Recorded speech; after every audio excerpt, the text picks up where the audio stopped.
Good morning, church. Ooh, that sounds loud. Hi. We're going to do a story for sound check today, just to make sure everything's working all right, okay? So here is my sound check story. Many years ago, I walked out to my car. You know, I have a parking space here that has like some bushes beside it, and there were these big, fat, black and yellow flying things that were going back and forth. And I thought, that's interesting. So I followed them, and they were going into the bush that's right beside my car.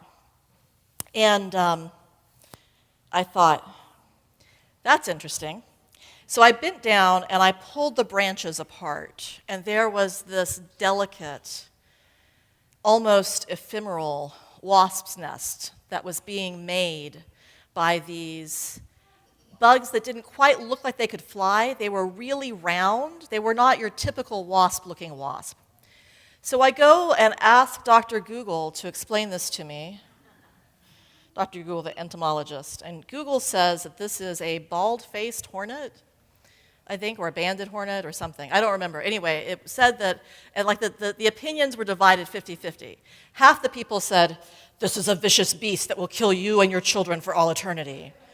And the other half of the people said, this is a fairly non-aggressive, it will not bother you unless you bother it. And everybody agreed that the first time the weather turned ugly, the first time the weather dropped below freezing and stayed there, all the hive would die except for the queen, who would then go to some other place. She would like go into the witness protection program, relocate into Nebraska, and hide out. And the thing is, she would never come back to the same location. So here is this beautiful nest. I mean, it was beautiful. And because these things were so docile, I could like pull back the branches and look at them for some amount of time, and they would come and go, and they would like bounce off of me. They did not care. These were not aggressive animals. So they would do their thing, and that was fine, and it was stunning. It was gorgeous. And sure enough, once the first freeze came, everybody left. And with that, with nobody to make that space and continuously repair it, it fell apart very quickly. So fast forward to like a week ago. Okay, so tell me if this happened to you.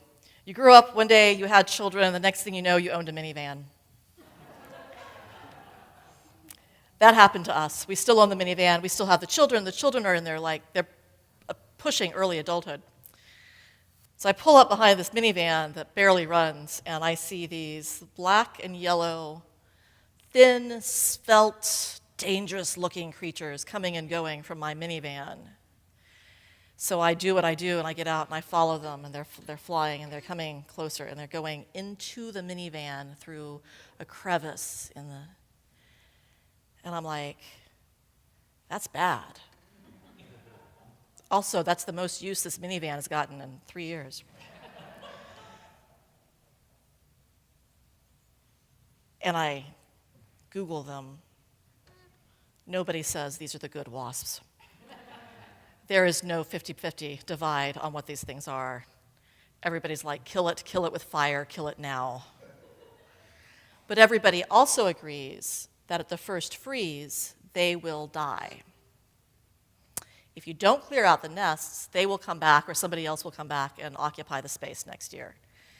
But if you do let them live their life out and let them die, you can remove the nest and nobody gets hurt. And because if you spray, like how exactly do you spray wasp killer into the back of the van without opening it? I haven't quite figured out how to do that without poisoning the bees and the chipmunks and the husband. I don't know.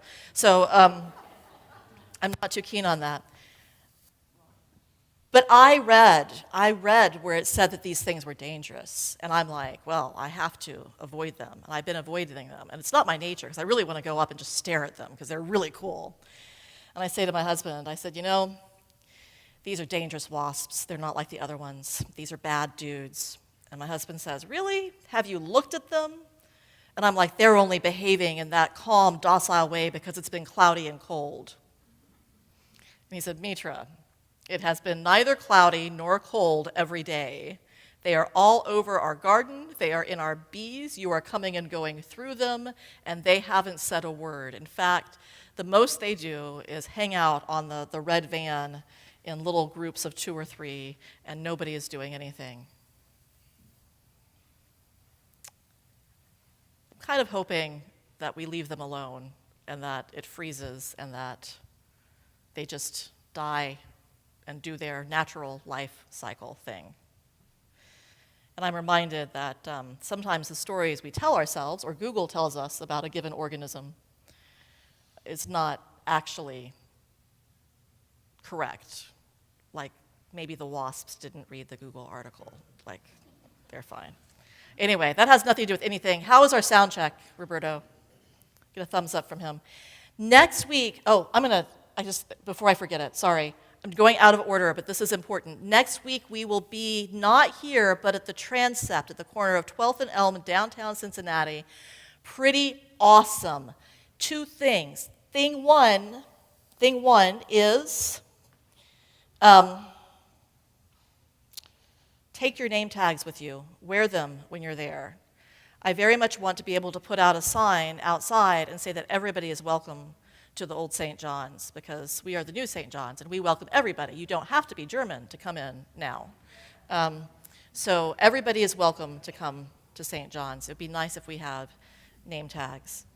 2 is Connie is going to do flowers, yes? Connie is going to arrange for flowers.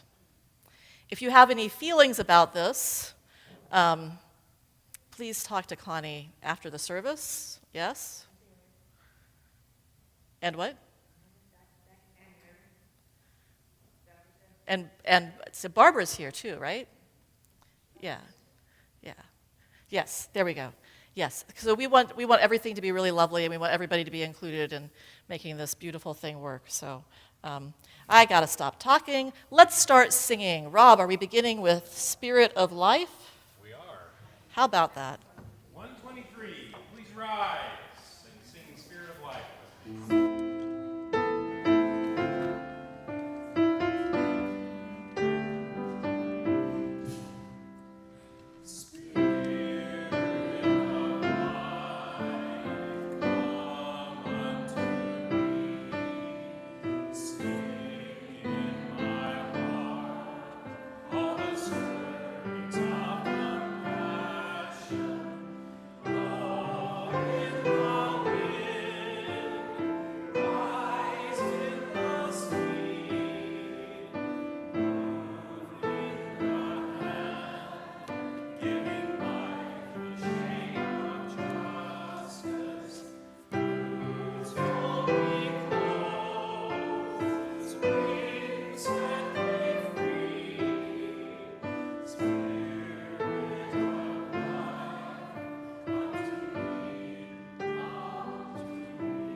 Even the fire department's joining in our song. We're going to light the chalice. Yes. Mike said the fire department's joining in because they know we're going to light the chalice. So please join me in our chalice lighting. We light this chalice to celebrate Unitarian Universalism. This is the church of the open mind, the church of the loving hearts. This is the church of the loving heart. Together, for each church and for each other. Welcome to St. John's. As usual, please make sure your cell phone is in church mode. I know I sometimes forget, especially when I teach. All of a sudden I have a student whose phone just kind of wakes up in the middle of whatever we were doing. So this morning's introduction will be a little bit different. We're going to kind of weave into a board moment at the same time. So I am actually really thrilled to be here this morning. Usually I'm happy to be here. But this morning I'm thrilled to be here. But before we get to that, so Mitra brought up something that was really interesting. So my background is I spent 6 years studying to be a Roman Catholic priest, and so if you've ever been to a Catholic Mass, it's a very structured, everything is written down, the words are written down, you can't deviate, you can't do anything different, unless you're a Jesuit. So when I was in seminary, we were like a mile away from Loyola of Maryland, which is a Jesuit university. Nothing went the way it was supposed to. If we ever went to Mass there on a Sunday night, it was always a bunch of college students and a Jesuit priest that the beginning was the end was the middle, and the middle was the beginning. And the rule of thumb was it was valid if nobody got hurt. What I didn't realize is Unitarian Mass liturgies are very much the same way. A lot of things happen, and they kind of happen as they happen. So yes, nobody got hurt, so we're fine. So why am I thrilled? We had our board retreat yesterday. And retreats are always very interesting. You kind of never know where they're going to go. You kind of hope you know where they're going to go, but they have a life of their own. And I was thrilled to be part of that board, or to be, not put it in past tense.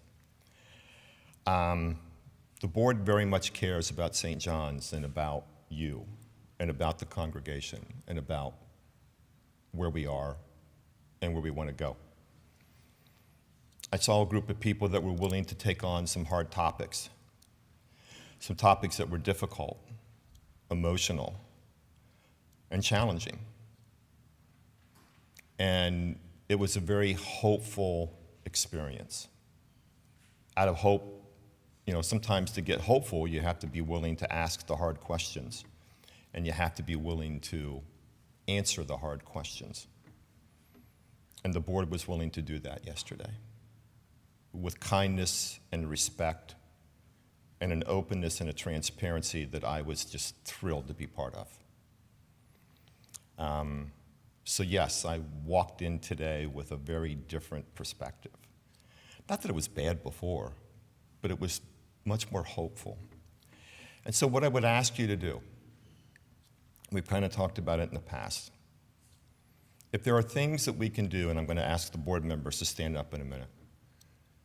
If there are things we can do, if there are things you see, if there's things you would like to be different, if there are things you would like to change, if there are challenges that you would like us to discuss, talk to us.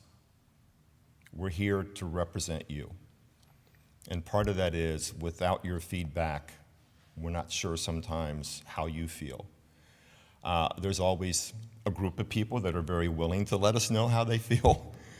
But a lot of times it's, going back to an era that I don't necessarily appreciate, but the silent majority sometimes has a voice that we don't hear. And so whether it's by email, text message, over a cup of coffee, after service, please let us know. So if you could, I'd ask the board members to stand up so you know who we are.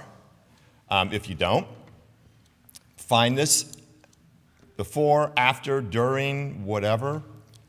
Let us know how we can help you make St. John's, or allow St. John's to fulfill its best self.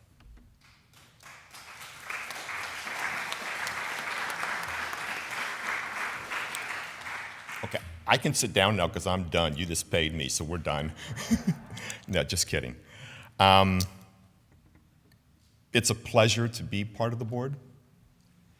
And I will readily admit, when I became part of the board a year ago, that was like, oh my God, what am I getting myself into? It's a lot of work, but it's also exceptionally fulfilling. And it's been my pleasure to get to know people on the board that I did not know ahead of time, and to come to appreciate their gifts, their dedication, and their sincere commitment to St. John's. So, to the board members that are here, thank you. So, we have a water service today, right? We do. We don't do that in the Catholic Mass, so It's a little bit different. I'm assuming nobody will get hurt, though. So, we are now going to what, hymn 1007? So, there's a river flowing in my soul. Please rise.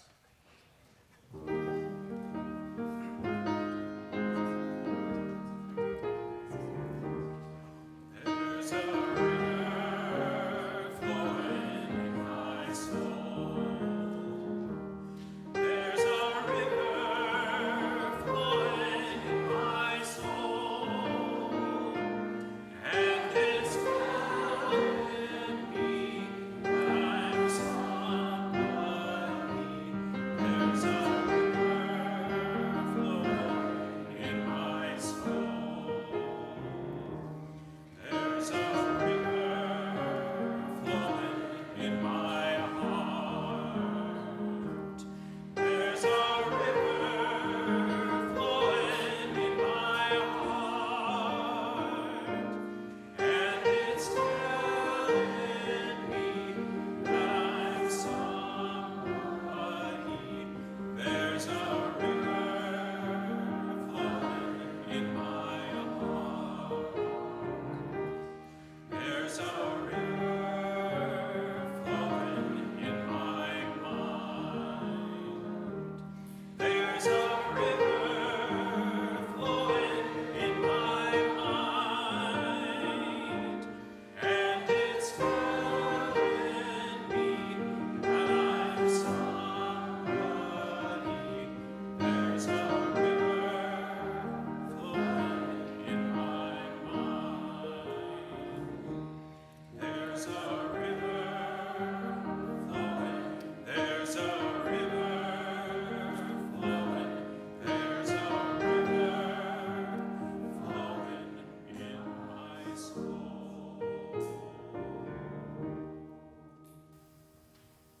This is the mission of our faith, to teach the fragile art of hospitality, to revere both the critical mind and the generous heart, to prove that diversity need not mean divisiveness, and to witness to all that we must hold the whole world in our hands. Thank you. When my family first made their ways into the Appalachian Mountains, they got to the holler that they called Rock House by following the stream, not the road. There was no road. So they set their horses to travel up the waterway to a place where they could build a homestead. There, they carved out of the soft sloping hills the coal that they needed to provide warmth, that they sold for money. Over time, the people grew, the burden grew. We got so powerful, we became capable of taking the tops off of mountains. We rerouted rivers. Instead of following the river and trusting that it would bring us to a place of safety, we moved the river for our convenience, confident that we had the power to make nature do what we wanted.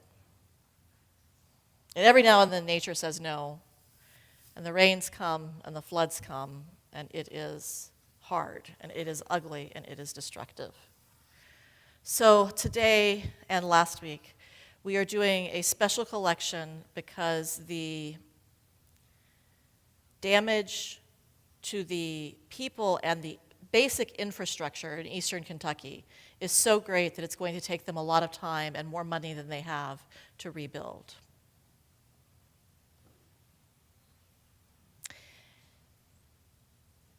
I did not hear this comment, but I heard about this comment that people in areas where the environment has been damaged deserve the wrath of the environment. Did any of you hear that? Oh, thank God. Okay, so, but when I heard this, I thought, we are a people of grace. We are a people who say, okay, so you moved the mountain, you moved the river. You do not deserve to be drowned, therefore. Right? Let us be a people of grace as we gather together in sharing our joys and sorrows. If you are visiting with us online and you would like to text me your joy or sorrow, I will place a stone for you. If you are here in the congregation, I invite you to come forward, choose a stone, place it in the dish of sand, and please give to flood relief in eastern Kentucky. While we do this, Peng Chang will play. I'm sorry, I'm usually better organized. That's a lie. That's a 50. All right. There we go. All right. I invite you to come and give as you are willing and able, and let us create again the mosaic that represents our support for one another and the world beyond these walls.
Mike, would you please place a stone?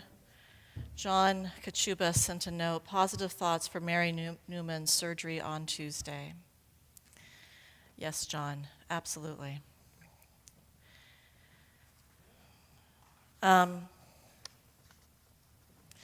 David Terry shared, my brother Paul is in ICU. He has COVID-19. David, please let us know how we can help and what you need. You absolutely have our thoughts and our prayers, and any help you need in any way, you tell us. For those of you who don't know, David is the hands and the hard work behind many of our beautiful flowers on the ground. So when you come in and you go, wow, it's pretty today, that's why.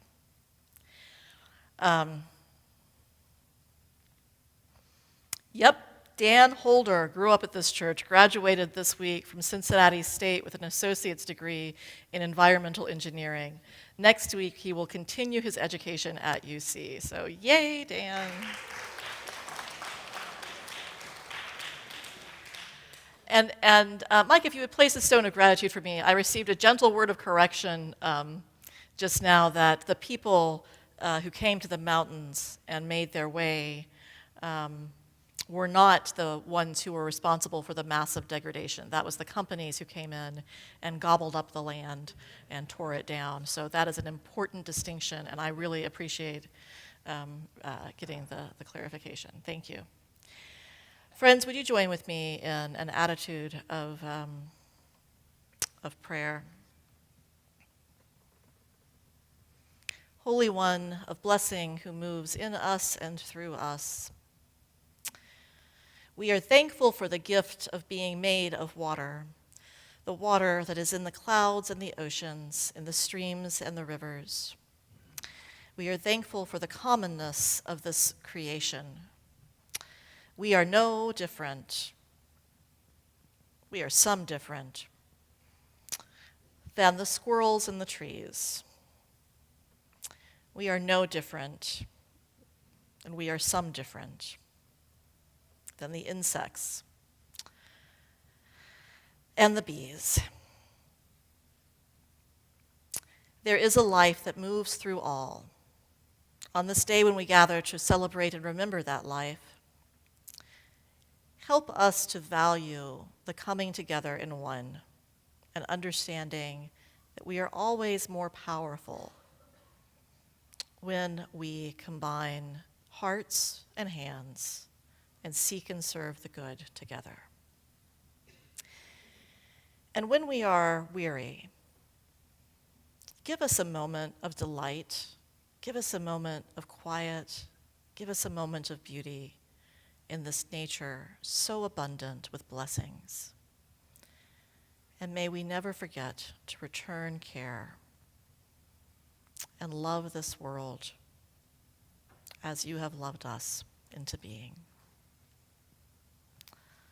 So may it be. Amen. May I ask the choir to come forward? We can stay here.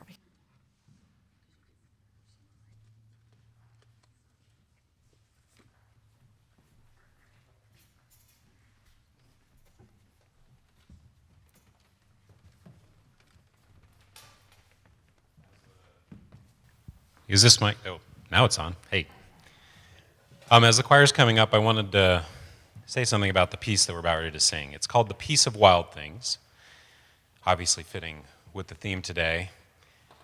And I wasn't planning on saying this, but this morning at like 4 a.m. and 5 a.m. and 6 a.m. as I was laying there trying to fall back asleep, and the thoughts of whatever things were coming in my mind of, children that just have moved out and projects around the house and start of whatever's going on and work.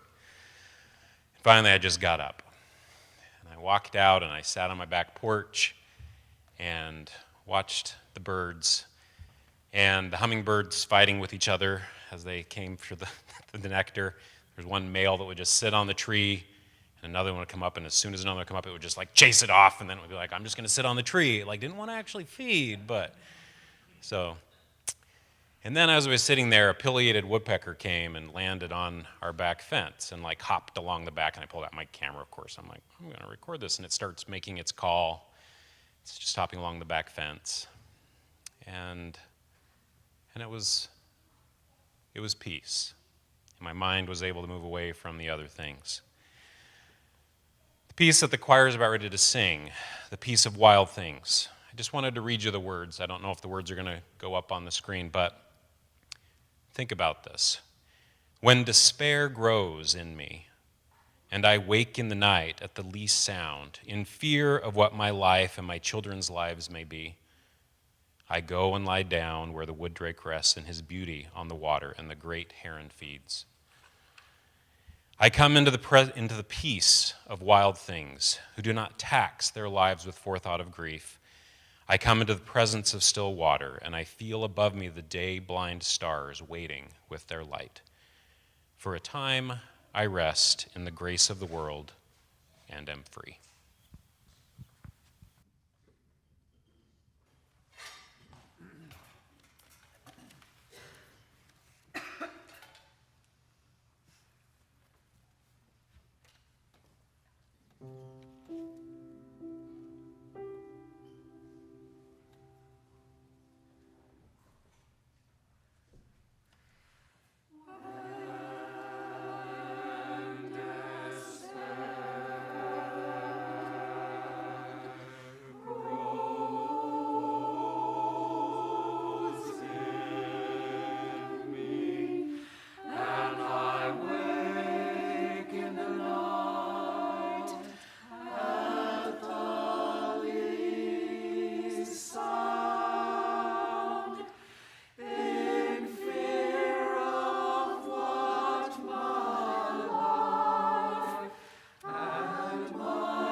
Thank you.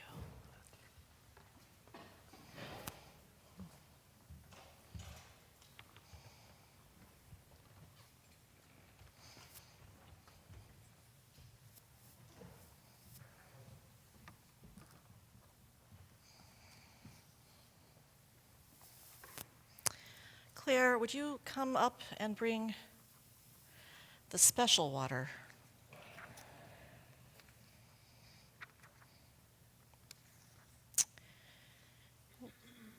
Our final hymn this morning, we are not there yet, says, as tranquil streams that meet and merge and flow as one to seek the sea, our kindred hearts and minds unite to build a church that shall be free. That stream has been flowing long before you and I arrived. That stream goes back in this building to 1960, in the church known as St. John's until, yes, you set this on the altar, please. In the church known as St. John's, what, Debbie, German, evangelical, Lutheran, Protestant, something, it just keeps going. We go back 200 years in a spirit and a tradition that proclaims the goodness of humanity. We go back at least to the beginnings of Christianity. And I suspect that we who know that we are made of water and starlight, and we are called by the moon, and it is our first nature to seek community. I suspect our tradition goes back even further. Claire Wagner has been taking a little water out of our water communion bowl for 30, I think. 30? Yeah. Wow, that's like as long as my husband and I have been married, very nearly. It's a long time. 30 years. Is anybody here 30 years old? Like, are you 30? Like 29, 32, somewhere in there? Oh, stand up, Danny. Thank you. Thank you. You have a kindred spirit in this bottle. So this is our heritage and our ancestry. There's water here that has been picked up every year, that has been contributed every year by the people of St. John's. One year, we took some of this water to Transylvania, where they said they would use it in baby baptisms. Can you imagine that? Some of our water is going to Transylvania to be used in baptisms of babies? Like, I can't think of anything more bizarre and beautiful. I meant to say beautiful, yes. Yes. So Claire, I would like to ask you to begin by pouring the water, but then I also want to ask you, as part of the tranquil streams that meet and merge, what are you bringing to St. John's, beautifully and uniquely your own? I'm going to get you the microphone here. I will have to put it in containers.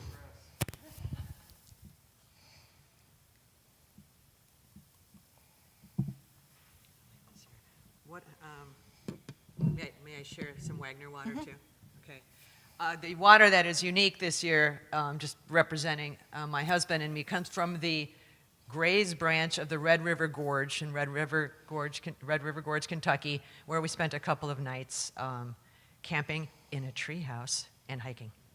We love to be outdoors.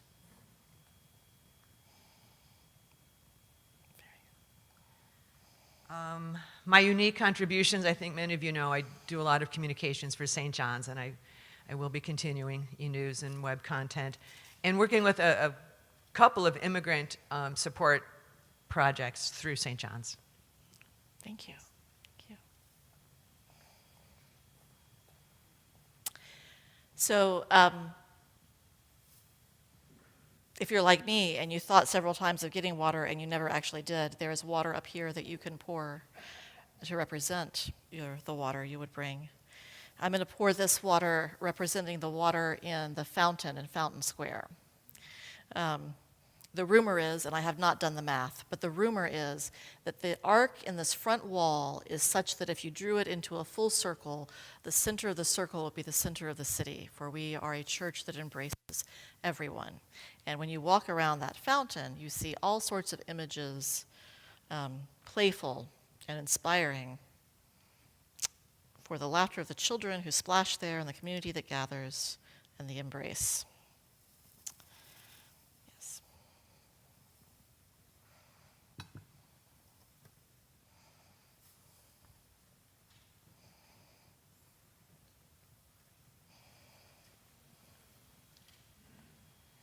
I didn't actually bring water, but this is Palinka from Nard St. Laszlo.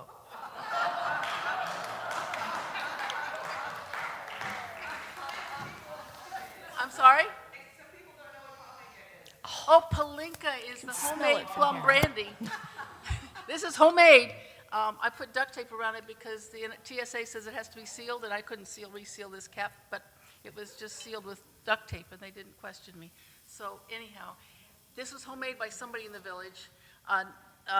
Silamer gave it to me before I left the village last in April. So what do I bring to this church? Well, I'm working with the Partner Church committee, and I'm actually leading the committee, and I'm in the choir, and I just came off the board. So I do a couple things around here. Well, and I think you've just sanitized our water with the alcohol content of the Palinka. Yes. Yes. Hi. Hi, I'm Elizabeth from Bowling Green, Kentucky, and I bring virtual water. I work on the Cumberland River on a towboat, and I'm on the Ohio and the Cumberland Rivers. I was born on the river at Louisville, Kentucky, mile 600.1 left descending bank. My family still lives on the river, sometimes in the river, so the water is a very important detail in our lives. I also don't pour water, generally speaking, because water is such an important resource that so many people don't have the privilege of drinking water. And I still find it ironic to this day that we as Americans flush our toilets with drinking water. And that is, you know, we run the hose and et cetera, and we just need to be more conscious of the fact that others don't have water. And that's what I bring to everything that I do, is to try to conserve the resources that I can. Of course, there's many resources that I squander, so, you know, maybe in the end it all balances out. Y'all don't know Elizabeth because she literally does not live here, but I'm going to tell you something else that she brings. In addition to that important and significant and true message about conservation, is there's a lightness of spirit. She takes on the work, but she does it with joy. And that is a gift everywhere you go. Thank you. Rich?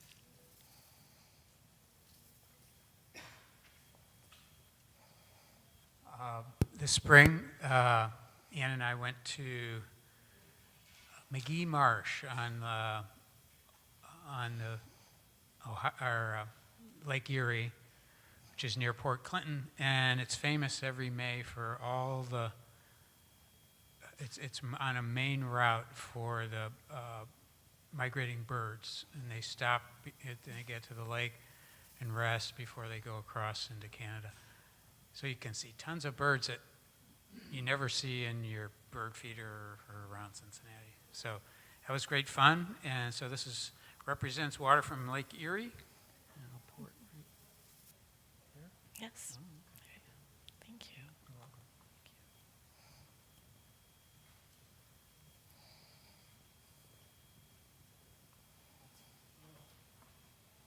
I'm David, and this is from my tap. And I'm very lucky that I have a tap, and a lot of people. I'm very lucky that I have this is from my kitchen tap, and I'm very lucky that I have a kitchen tap. A lot of people don't, and so I'm not going to pour the whole thing. I'm just going to pour a little bit. I want to conserve it. But it's what I drink, it's what my cats drink, and we like it, and so I'll share it. Thank you, David.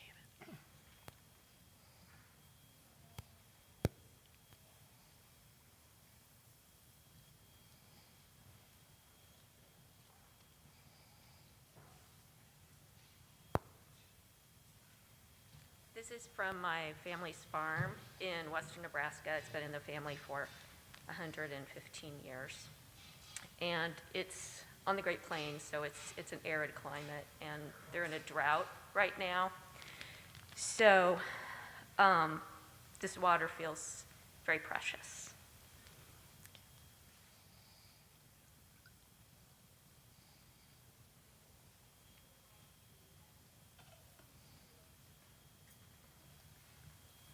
I had the honor and the privilege of going and spending last weekend with the Lampies. You may know them. Yes. And each morning they took me to the St. Vrain River, and I got to lay in the river.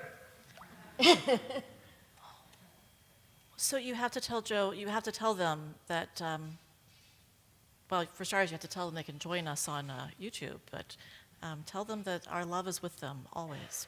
Okay.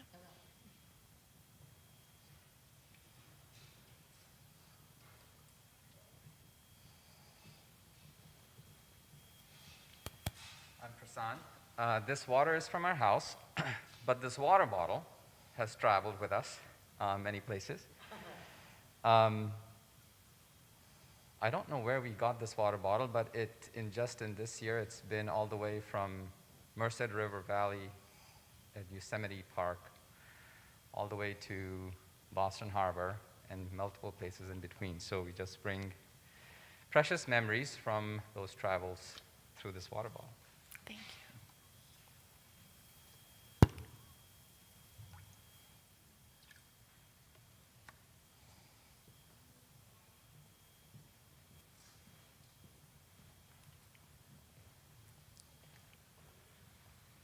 I'm Pat Brown. I think you guys know that.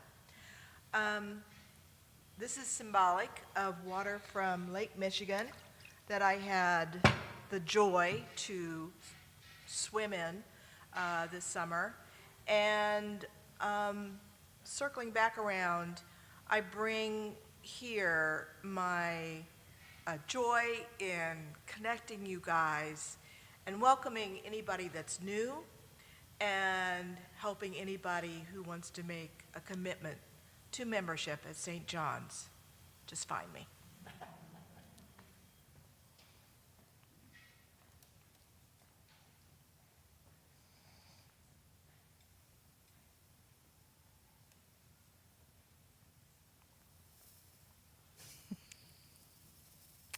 That was Lynn. She brings care and concern from the sound team.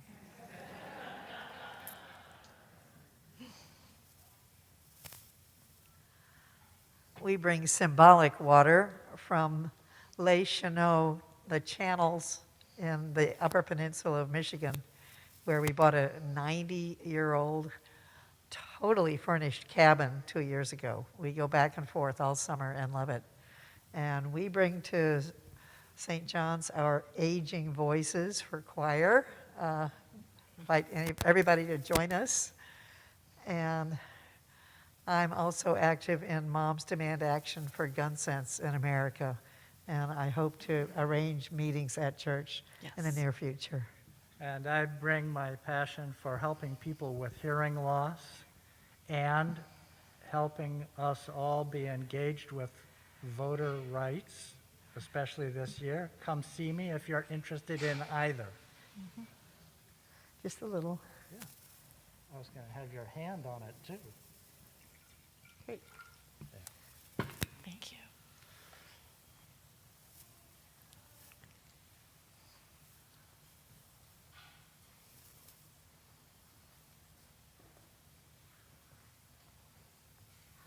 I'm Bill Werson. We have a prairie and flowers and bird feeders very close to the back of our house. So we're watching birds all the time and realizing how they're thirsty. And so we've been consciously putting out fresh water for them every couple of days, and they come and drink. And so this is Cincinnati City water like we put out for our birds. Mm-hmm. Thank you.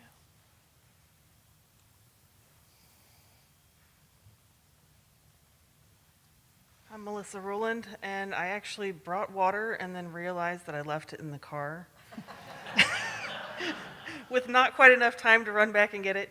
But it was water from my house where I had, in the past several months, put in a new filtration system, so it was extra tasty water, in my opinion.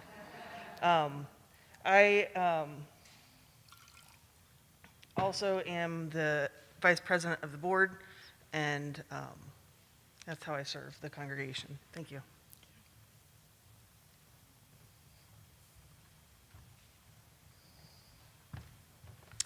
This is water from our pond. Actually, in 2017, we moved, and at the time our kids were coming, we were coming. I don't know if you guys remember, I was here back then.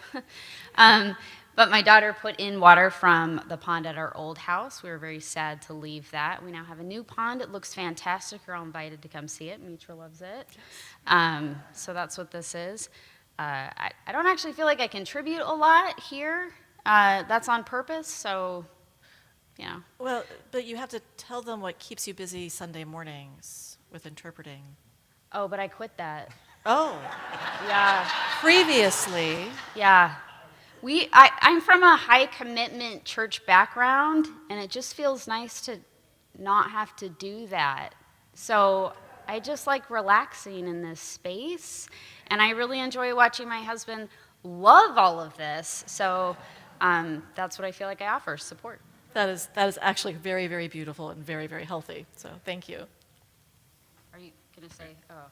I wave my arm in front of you all every week.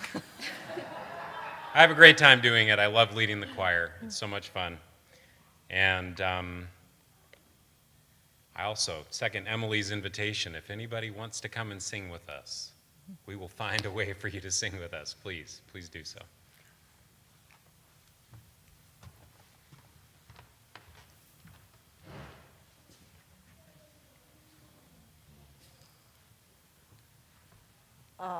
I'm Judy Strong, and I'm bringing water that is mercifully symbolic, which I have wrung out from the church compost pile, which I try to maintain.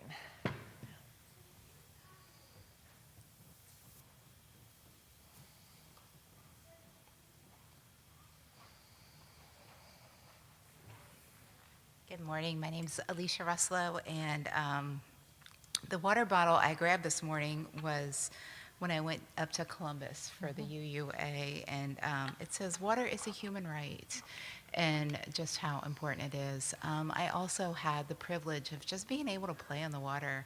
I was invited to go camping with some friends, so I spent a week up in Michigan, Lake Michigan, and then I was up in Put-in-Bay on Lake Erie with my 86-year-old aunt. And then yesterday I was at Lake Wayanoka with my little brother, and he said he went easy on me as he was whipping me around on his boat and in the tube. And I just really got to play this weekend, and I'll just add a little water from my water bottle to remind us all that water is a human right and all the animal rights. Thank you.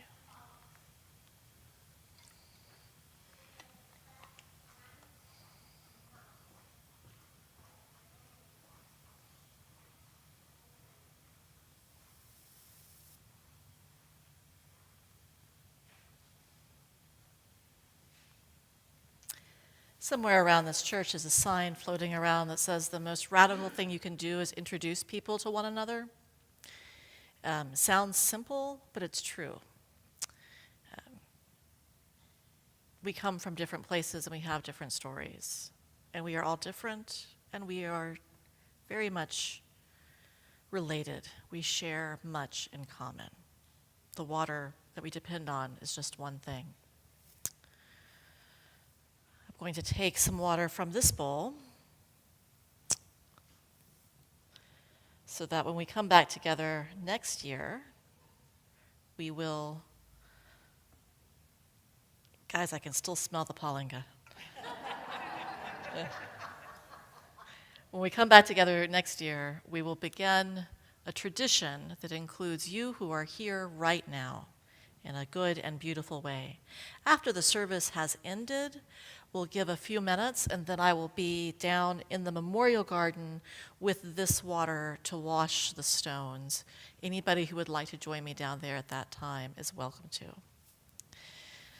Much has been said about the gifts given to this church, about volunteer activity, about the modeling of good rest, about the value of voices lifted together in song.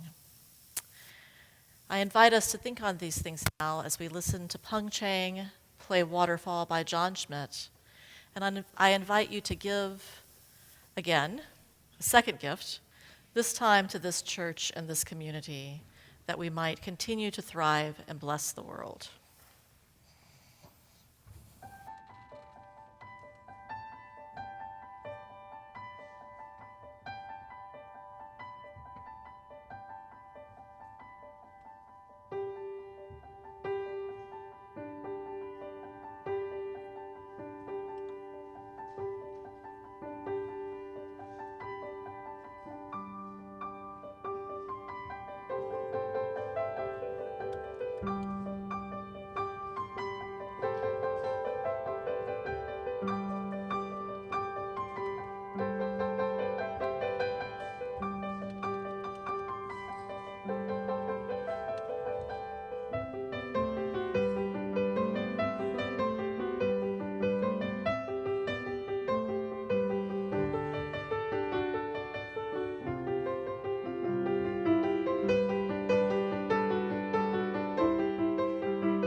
Hung Cheng, that was really, really delightful. Thank you.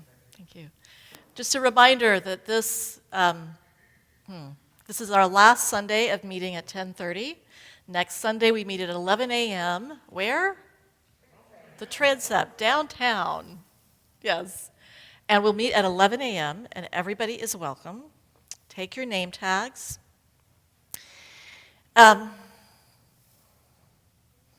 In the afternoon at 4 o'clock, there will be a concert at the Presbyterian Church. It's a fundraiser to support the people who are suffering from the war in Ukraine. I just want to be really clear about this. We can't do the work of saving the world alone. We really can't. It was so very nice of the Presbyterians to reach out and say, hey, join us in this effort. And it was so very wonderful of y'all, all of you who said yes, to say, yes, we will come and we will sing with you. So if you've still got a little church left in you, come 4 o'clock next Sunday, please go down to the Presbyterian Church and participate in this wonderful event and fundraiser where, so it's Unitarians and Presbyterians and... I met some of my longtime Mormon friends there last week as well when I went and sang, and I was like, this guy came up and he had his mask on and he was like, so how are your kids? Are they still at home? And I'm like, and all of a sudden I went, Michael? And he's like, oh yeah, sorry, Michael. I'm like, so there's Mormons, Presbyterians, lots of people. So it's several. It takes lots of people to do the good work, right? Absolutely. Right? Yeah. So if you go and you participate and you enjoy the music, you will also be participating in the good work of coming together. Always important. Earth Spirit is meeting today after church in the library downstairs at 12:15. Please join them. Really good group. We really good group doing really good things. I'm going on sabbatical. One of the things that really concerns me is we can't. It's not true, like we can let the winter solstice go unmarked and it will still come and go, even though St. John's didn't acknowledge it. But I'm like, Raven Song, we can't let this go unmarked. And she's like, it's okay, the pagans are on it, don't worry. So it's all good, it's all good. I am so very appreciative to everybody and the hard work they are doing. I am so looking forward to next Sunday. It will be truly, truly special. Please come down and enjoy the service there. For now, I'm going to invite us to sing hymn number 145, As Tranquil Streams That Meet and Merge. Rob, would you lead us in song?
Friends, this concludes this part of our service today.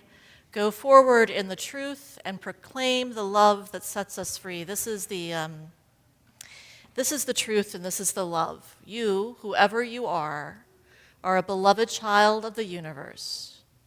You possess grace, dignity, and worth as you are, without apology or exception. The service has ended. let the service begin.